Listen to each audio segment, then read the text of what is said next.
toplar. Bu dünyadaki en yakın dostum hakkı. Aydın Aydın Gececan Tamar hep hip hop 89 yılın Novruz ayının 14'i Rahim erdi at oğul bu dünya önni. Sen sebepli men özlem bu dünyani gördü. Gececan sen bana görkedin dünya sen. Mıdam yanımda kaygıda olsa da sana denk tay adam yok bu dünyada.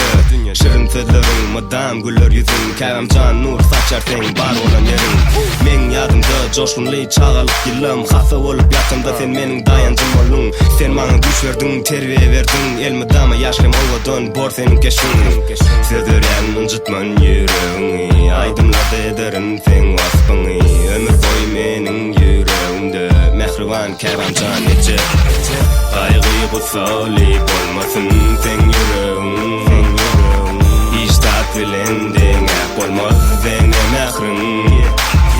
Dile geden Allah'tan sen uzak yaşın. Akmasın sen göz yaşın.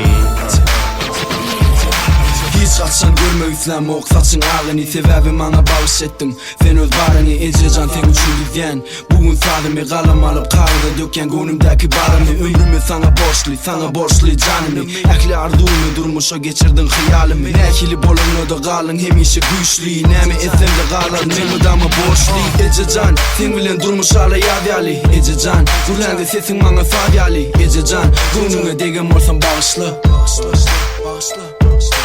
Ececan kevat kayanım olyansın. Yönüş onu da bizi yürekten söylensin. Canecim seni çalışıp bilecek adam yok.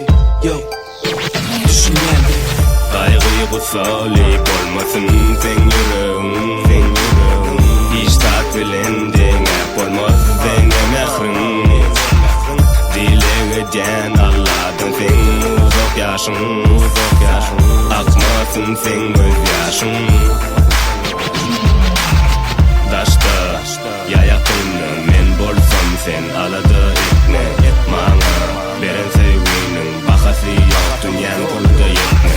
Daşta yayakını men bolsam sen alada etme. Bana beren sevginin bakası yok dünyanın kolunda yetme.